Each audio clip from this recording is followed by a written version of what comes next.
All right, welcome, ladies and gentlemen. If you're just joining us, we have 35 participants on the line. Let's bump that number up. Let's start sending our text messages out to our teammates so they can also benefit from our speaker for today and the words of wisdom that he has to pass down to us. And our speaker, speaking of, is none other than Christion Sadler. Now, if you are new to the morning team call or you haven't heard Christion's backstory before, back in the day when Christion was growing up in his young teens, he was a troublesome young man, got kicked out of class a lot. He said he got kicked out of almost every school after grade school. And, as he got older, he realized that he was in quite a bit of financial scarcity and was working a daily wage job in steel fabrication. Now, around this time, he had just heard about real estate and the wealth generation opportunities they could create for him. So he liked the idea. I started attending different guru events, but really felt like he was spinning his wheels, not going very far, until, of course, he found Renatus, just like many of us did.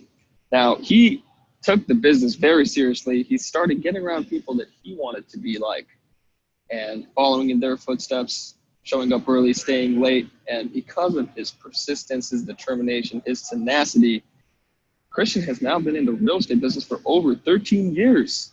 He's done multiple real estate transactions that have netted over 6 figures. He's one of the founding team members of Team Elevate. He is a HIT team member, a marketing leader, and I just really look up to Christion. So we are very fortunate to have Christion as our trainer here today. Without further ado, I'd like to bring Christion Sadler on the line. Good morning, Christion. How is your morning going today? Good morning, Abby. Hey, my morning is great. How's yours? My morning's fantastic. Thank you so much for asking, and thanks for being on the morning team call today. Absolutely. Abby, and thank you. Thank you for everything that you do for this team. Thanks for always starting off these calls off right. And, if you guys are on this call, one thing that I would suggest is I notice we get a big bump of people about 10 minutes in.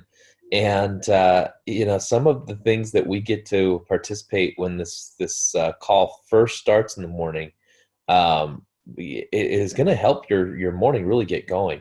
And so I would just suggest if you're waiting until I get here or, whoever else the speaker is, jump on a little early and watch those videos with Generally Speaking and with the Money Matrix, because they are, insightful and they really help get your mind on the right track for success. So thank you again, Abby, for everything that you do.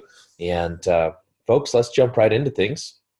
We actually had Eloy scheduled to be here, and this happens to be the day that he is traveling to Panama.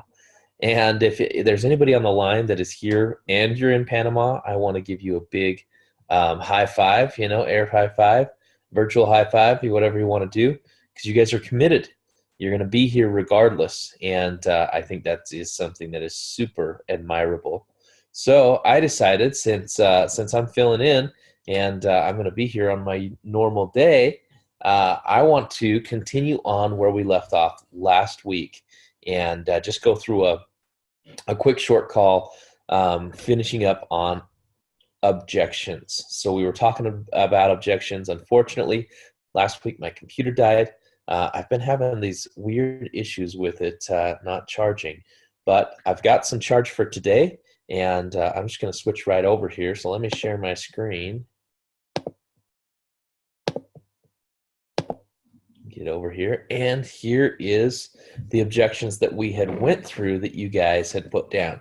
So we're going to skip over some of these because we covered them last week.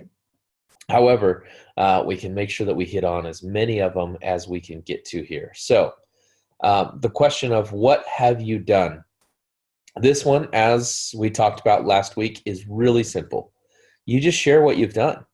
If you can be excited about where you're at, exactly where you're at, no matter where you're at, that's going to be something that enthusiasm will be infectious. And if they try to say, well, once you're successful, or, well, if you've only done that, then I'm not going to, you can simply call them on the carpet. And what that means is you can say, hey, listen, if that's going to be your excuse now, you're going to find another excuse later on, because I'll tell you, if me having success means this works, guess what? I can introduce you to as many people as you need for you to understand that the system works. There's no doubt that the system works. There's plenty of success stories. The question is whether you're going to work. And when you put it back on them, then it's up to them whether they're, going to stand up and decide that they're going to overcome their excuses and move forward. When it comes to not ready to put in the order or not the right time, I think these ones kind of, fall into the same category here. So not put in the order. It's not the right time. Again, you're going to want to make sure that you call them on that. And if they're saying, hey, I'm not ready to put in the order right now, find out what that objection is. Find out what it is, beyond that. And if they're saying right now is not the right time, one thing, again, to bring to their attention is you can just simply say, well, Mr. Prospect, here's what I've found. There is no right time. It's never going to be just right to make a major change in your life. Because right now you are in a pattern of, living that has got you to where you're at. And if you continue on that pattern, you're going to continue to be where you are. Now, you came to me looking for a change. You came to me looking to do something different. And what I've found is I've never really seen anybody that it was just perfectly the right time. You don't wait for the right time. You make it the right time. Once you make a decision and you follow that through with action, you'll be amazed at, what transpires and how things move in your favor to be able to help you run this business. So if they're not ready, I would just say you want to make sure that you lean on them a little bit. Now, for some people, again, you're not going to get everybody. Some people just are not going to get started right now. Now, you can always follow up with them, right? We always talk about you can follow up until they buy or die. But quite frankly, the one thing you don't want to do is let this go easily. If they're trying to find a way to put it off, you've got to let them know, listen, if you came to me looking for a change, what is it that's changing? What is it that is changing now? Like what is it about when you first answered my ad versus right now that has made you change your mind on taking on your life, on moving forward towards what you really want? And then what you can find out is there something underlying that? Many people are just nice. You know what? If you can get people to believe in the product, which is pretty, simple with what we have, if you can get people to believe in the company, again, we have a company that is easy to believe in. If you get people to believe in you, right, that you're going to be the one to guide them, again, that's pretty simple because guiding them is really simply making sure they understand all the tools and resources. Then it's about, do they believe in themselves? Do they believe that they will do it? And sometimes that's the hang up, and you've got to help them, get through that and make that decision. Are they willing to do the work? So you can get them to believe in those 4 things, then you're good to go. Now, is this a scam? Better Business Bureau, yada, yada, yada. Absolutely. I take that one head on. I'll be like, the first thing I'll ask them is, what do you mean by scam? Find out what they're really getting to. Find out what it is that's on their mind. Excuse me. And then the next thing is say, listen, and if they're calling you out, if they're saying, hey, listen, I went to the BBB and I saw that there was, some complaints on there. One of the things you can say, if you really want to cut to the core of it, is say, can I ask you, what religion you follow? Now, let me ask you, if I go look that up online, do you think I'm going to find some negative, some people that don't believe in it? Absolutely. So the thing is you're going to find negative, you're going to find positive about anything. What I always would suggest is if you're going to research a company, try and understand where those things are coming from. But what I've found is many of the things online that are negative about Renatus are from people who never actually did anything. who never even participated in the education sometimes. So you have to ask, is their opinion relevant if they never did anything, if they never took the action, if they never followed through? And what I can tell you is there's way more positive than there is negative. I mean, that's the one thing that I can vouch for is I've got hundreds of people on my team that have enrolled in Renatus, and I've never seen one of them not get value. Not everybody is successful in the same way, but everybody is successful if they get the education and if they follow through with taking action within the education. All right. Want to finish college first? We actually covered that last week. I gave you an example of somebody who gave me exactly that excuse. Again, if they came to you now, they're wanting something now. You've got to call them on it. And sometimes it's about getting them started where they can get started now so that they can get immersed in this community. And what you'll find is they'll upgrade later. Oh, this is an interesting one. I've got to get my finances in order first. You have to ask them, listen, we're all about financial literacy. So wouldn't it make sense for you to get in here and learn this information so that you can get your finances in order? Because right now, obviously the path you've chosen isn't getting you the results that you want. So wouldn't it make sense to learn from people who can help you understand what it takes to get those finances in order first? All right, getting credit cards put off after the follow-up. So here's something, and you gave this up as an objection. So what I'm guessing is this is somebody that has said to you, hey, listen, I'm just waiting on my credit cards, or hey, I'm just trying to decide which cards to apply for, or whatever it is. I'm asking, they're saying, hey, I'm going to get the credit cards. You've got to make sure to a BAM fam, right? Always book a meeting from a meeting. So what that means is when you sat down with somebody at a follow-up and you've went through different funding options and they've said, hey, this is the option that I'm going to choose. I'm going to go get credit cards.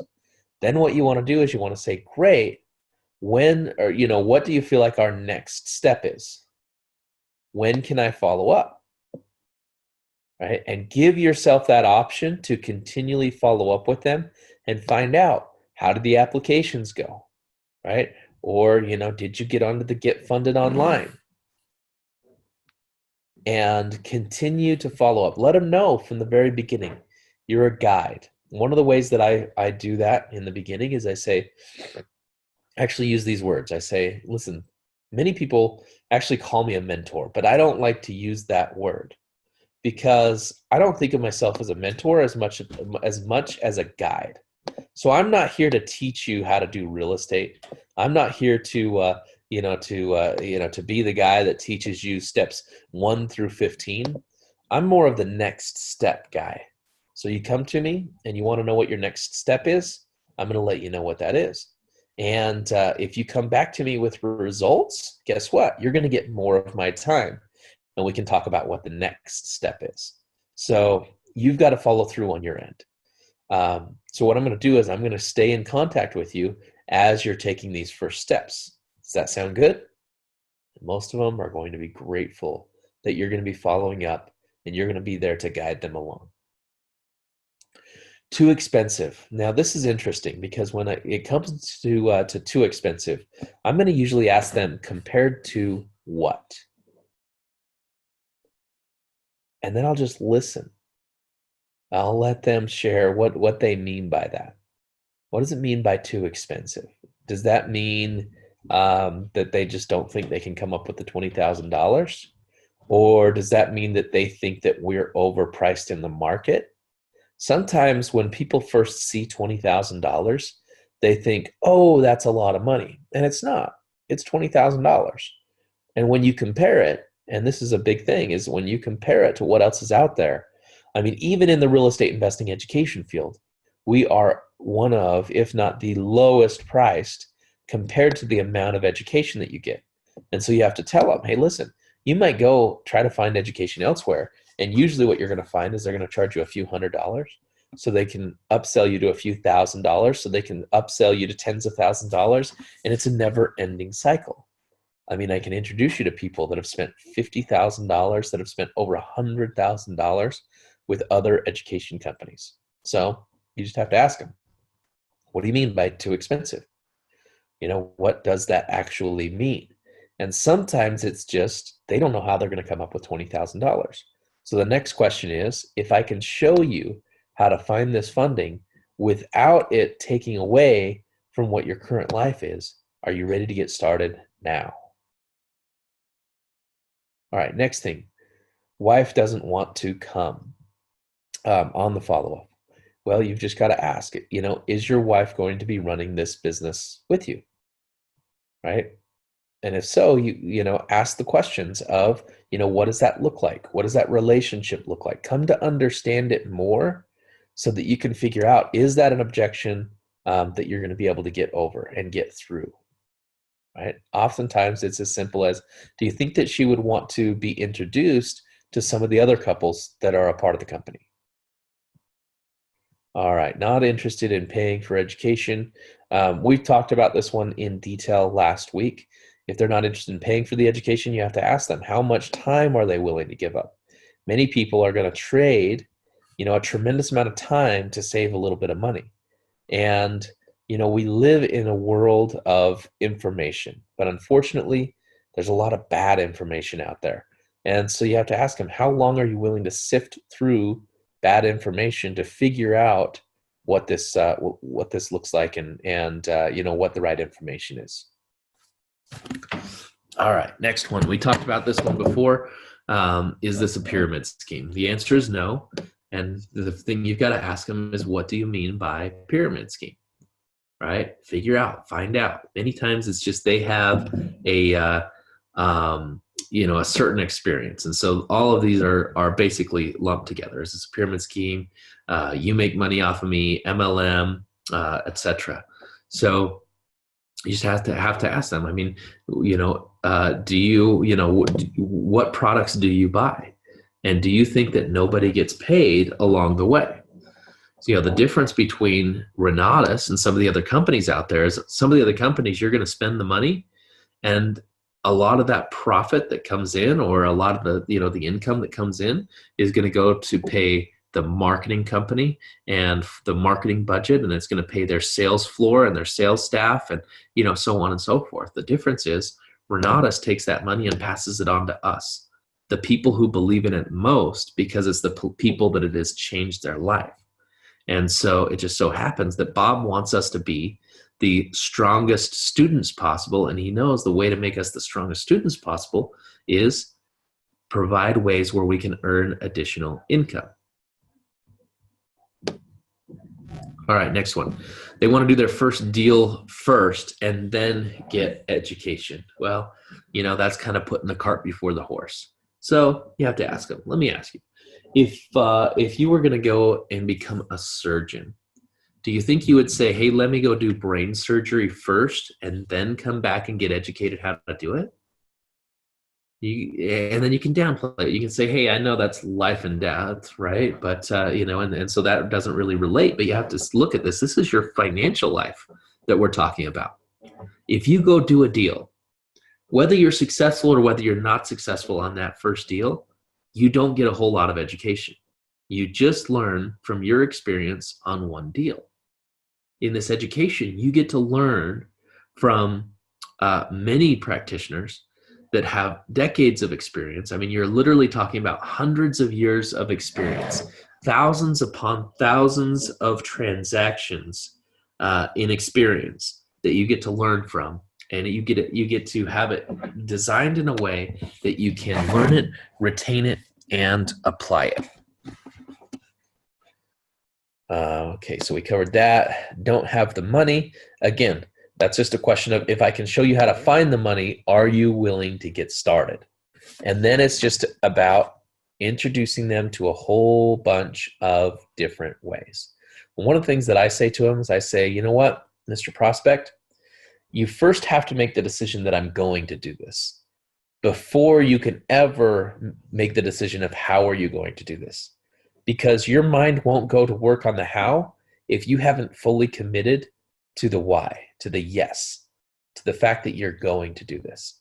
So if you're going to do this, if you're willing to make that decision, I'm willing to stick with you as long as it takes to figure out how to find the money to do it. So are you committed? Are you ready? All right, already have an expert in the family who will help them so they don't need to spend the money. The simple question is, then why are we talking? Then why did you come to me?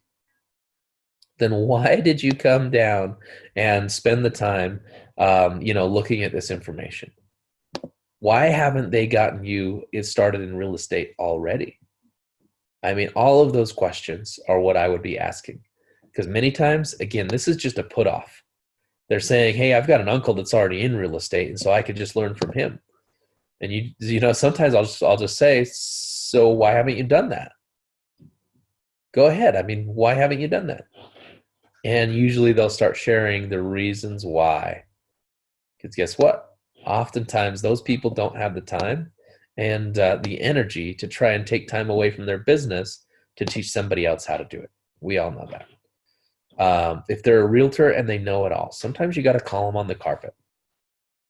Sometimes you have realtors and they've been in real estate for years and years. They might say, I've got a decade of experience, and yet they're making, the same amount of money they made. They're living the same lifestyle they made in the very first year. So sometimes I'll ask them, usually not directly. Sometimes I'll just throw it out there as a, kind of a theory. I'll say, what I've found is many times people will tell me they have a decade of experience when really they have 1 year of experience repeated 10 times.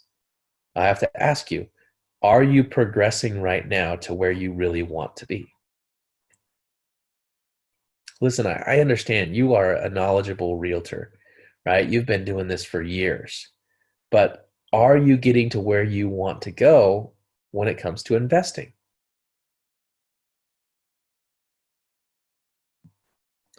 Waiting for somebody else's success. We've talked about that one. If they believe that somebody else's success is proof that they are going to have success. So if they're blaming it on you, or they're blaming it on your IMA, or they're blaming it on, as soon as so-and-so is successful, you just have to show them. You have to explain to them, hey, listen, I can introduce you to as many success stories as you need to understand that the system works. You have to decide, are you going to work? So me having success isn't going to determine your success. What you do is going to determine that. So what's it really all about? What's holding you back right now?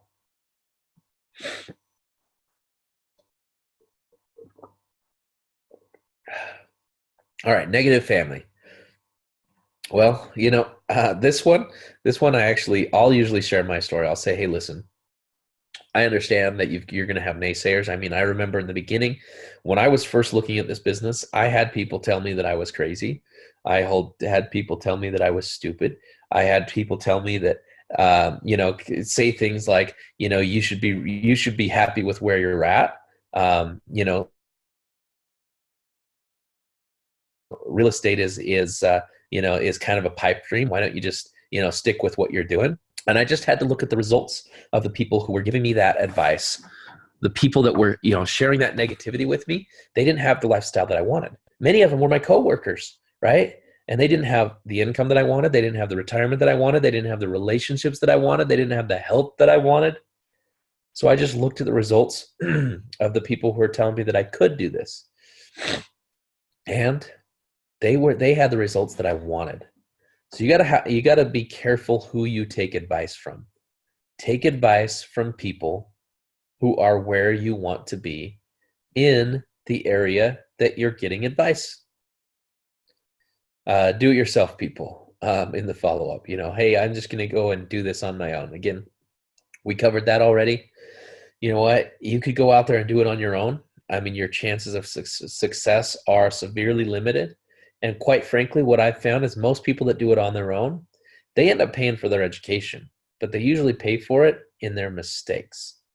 So you just got to ask yourself, how expensive of a mistake is it going to take before you decide you're going to get a proper education and learn how to do it from somebody else's bloody nose rather than your own. Love the stock market, not interested in real estate. Quite frankly, if they're not interested, they're not a good exposure. You're talking about initial conversations. If they're not interested, they're not interested. There's not really a reason to spend a lot of time with somebody who's not interested. But the one thing you can do is you can debate with them a little bit. You can talk and you can understand. And what I found is oftentimes by me taking the time to understand what somebody loves about a different investment, that interest alone builds enough rapport that they start listening to some of the things that I start talking about in real estate, and they start getting more curious. And oftentimes, if you're willing to do that, if you're willing to listen to what they love about the stock market or Bitcoin or whatever it is that they're into, they're going to listen more. And when you can share with them the types of deals that we're doing, the infinite returns that we get on a deal when we do, no money down, and so on and so forth, pretty soon that can turn into an interest. Saturated market. Too many people doing real estate. This one's pretty simple. In my opinion, the more educated investors we have in the market, the more opportunities it provides. So, just quite frankly, this market is not saturated. I mean, there is more problems out there to be solved than there is people willing to learn how to solve them. Okay. Waiting for the market to drop. I always share the quote. Hey, here's what I've always heard. You don't wait to buy real estate. You buy real estate and wait. If you're waiting for the market to drop, you're actually gambling. You're hoping that you can see some type of a downturn and then that you can buy and wait for it to go up. Real estate always goes up over time. In fact, if you look at the history of real estate, even with the Great Recession, even with the Great Depression, the average that real estate went up is 6.34%. So the key is not waiting to buy real estate until it's on sale. It's figuring out ways to buy it on sale now. And that's what this education is all about. All right, need to finish building your current business first. The interesting thing about it is, it depends on where they're at in their business, but many times this is just an excuse, right? They already came to you. They already answered your ad. And in doing so, or in coming down and showing interest, there was something there. And now they're just deciding which path is it that they want to follow. So sometimes it's about helping them understand that they can do both, right? They can do their current business and they can do this business. And other times it's about finding out, hey, is that business providing you the results that you want? Because many times this excuse right here, what I've found, comes from people who aren't succeeding in their current business. They want to, they hope to, but they're not. And they're already at a point where they're questioning that. And what I've found is if you let this excuse go too easily, you're going to find a month down the road, 2 months down the road, 6 months down the road, they've switched to another business anyway. So you've got to make sure that you emphasize the power behind what we do and the fact that this business can get them to where they want to go. And if they can see that that's the case, and they believe in the product, and they believe in the company, and they believe in you, and they believe in themselves, they're going to do this. They just want to work on the homes. Investing is too much work. I've got these people. I will still invite them down. I'll say, you know what? Why don't you come down and meet the group? Why don't you come down and at least understand what it is that we're doing? If they're stuck on being a contractor, sometimes it's just about, letting them be stuck there. You can do your best, though, to help them understand. And this is what I'll usually do is I'll say, how long can you really spend, working on the properties? Wouldn't it make sense for you to figure out a way to get on the other side of the coin where you're not having to break your back in order to make the income, and you can actually make a bigger amount. I can learn online for free. We covered that one. You know, quite frankly, you could sift through information for the rest of your life and still not know which of it is relevant and which one applies to you and what makes sense today. So first of all, the education we have is formatted in a way that you're getting the relevant information for what it is that you're doing. The other thing is you don't get a community by surfing the internet, right? And one of the biggest powers behind Renatus is the fact that we have a community of people to help you and to guide you and that bring a lot of the resources for you. You're already doing real estate. That's great. You want to do more? Oh, you're already succeeding in real estate. Do you want to succeed at a higher level? You know, sometimes if somebody's already being successful in real estate, you know, those are the best people. And you just have to share with them. And really not even share with them. You need to ask them. You need to find out what is it that they're looking for right now? What value do they want to gain? You know, you look at somebody like Brian Pitcher. You know, this guy was already doing 30 plus deals a year when he found Renatus. And what he figured out was it's the power of the network. The network can help him do more deals, right? Once you're successful, talk to me. We already talked about that, guys. If they believe that your success is going to determine their success, they're mistaken. So you just got to call them on the carpet. Let them know if you're using that excuse now, you're going to find another excuse in the future. How about you come down and take a look, and I can introduce you to as many successful people as you want. Other money-making vehicles. I'm not sure I understand that one, but I think it's similar to what we talked about. You know, you just have to figure out and help them understand the power behind what it is that we do. Real estate is risky. So you have to ask them, what do you mean by that? You've got to get to the root of that one. Sometimes it's from past experience. Sometimes it's just from their own lack of understanding or their understanding of only a certain way of doing real estate. So as you talk through it and find out what that real estate is risky is all about, you can actually guide them to understand a different type of real estate that they could do that would make them feel more safe. They've got too much on their plate. They'll do it later. Again, don't let that one get away too easy, because oftentimes if you want something done, you give it to a busy person. And I'll share that with them. You know what? What I found is many times if I want something done, I give it to a busy person because they're the ones who can get stuff done. If somebody has all the time in the world, they're probably not very successful. That's why they have all that extra time. So let me ask you, what would we need to do? What would we need to fit in, or what would we need to do to be able to fit this into your life? Now, a lot of times this one right here, guys, I get this over early in the conversation. So if they're talking about an initial contact, you know, you've just got to kind of root that out. But if they're bringing up this objection later on in the conversation, you didn't properly ask them good questions. How much time do you have to put into real estate right now? Right? I'm asking that of people early in the conversation. How much time do you have to put towards a new business right now? How much time do you have to put towards real estate right now? And then when they tell you the amount of time, they can't go back later on and say, oh, I have too much on my plate. I don't have the time to do this. Because you could just say, well, you told me you had at least 5 to 10 hours a week, didn't you? And it's kind of like were you lying then or are you lying now? Illegal. Yeah, some people are just negative. If they're saying it's illegal without looking at it, then that's kind of on them. You got to decide, is that somebody that you want to do business with? If they're asking, is this legal? Then that's another question. Say, of course. You know, what has you bring up that question?